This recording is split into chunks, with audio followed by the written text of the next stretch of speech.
Hey guys, this is a response to a gentleman who had posted on my channel on my other P83 Wanad videos that he just ordered some Tillander gun grips.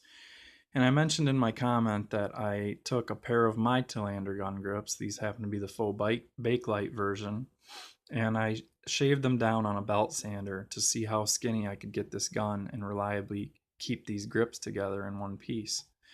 So we're just going to go over real quick the differences of between this and what the OEM grip would be. And David Tillander, for those of you that didn't know, let me show you guys. Here's his business card. I'll give him some free publicity here. He's the one that made these grips for me, and he copied. I was the one that gave him the original grips for him to make clones out of. So anybody who's ordered P83 grips can thank me because I sent him my original ones, and he made the molds off that. So, anyways, so what I did was I sanded these down on a belt sander, a rigid belt sander, like a benchtop belt sander, and I figured since I had a few extra pairs, I had nothing to lose. I wanted to see. I had just bought a Taurus PT709 and I wasn't happy. It's basically identical size to this gun, and that PT709, in my opinion, is too heavy for what it is.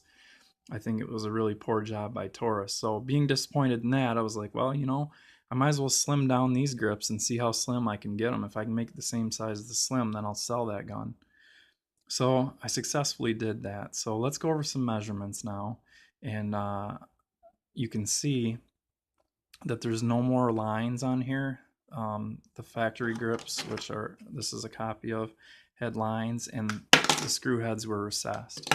So now the screw head sits proud, and this side too. You could Dremel that off, but I just left it for now. It doesn't come into contact on a grip.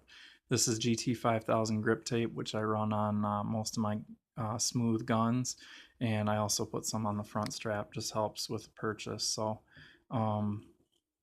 obviously gun is unloaded, otherwise this would be sticking out. So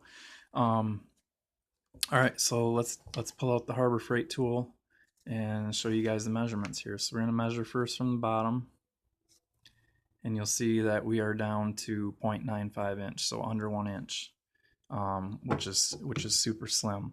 Now I'm going to put the factory grip together, and we'll take measurement of that, and I'll show you guys just how much I was able to take off. I think it ended up being almost exactly a 1/4 inch. So you can see I have these together, and the seam is touching, and I'll squeeze it together with this to make it even better. So, and exactly, because this is at 1.15. So I ended up taking off almost, I guess that would be a 1/4 inch, right? Unless my math's wrong. So I think that's pretty awesome. It definitely made a difference, and it really doesn't change like the handling characteristics of it or anything. It just, you're still in the same positions and everything. Sorry, that trigger finger.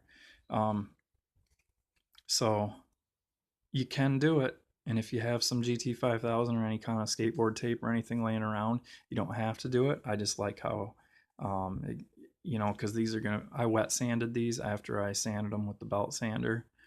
And then I have a felt wheel on a drill press, and then I just buffed them with plastic polish. But you didn't even really need to do that. I buffed it dry, and it ended up looking like this. And that's the cool thing about this material that he makes these grips out of. The pattern stays 100% through the grip, so it didn't matter what it looked like. You were always going to find a pattern, and the pattern actually looks cooler now the deeper into the grip material that I got. So I recommend it. If you guys want to make this skinnier, if you're concerned about the width of that grip at all, you can definitely do it with a set of those Tillander grips. So thanks for watching, guys.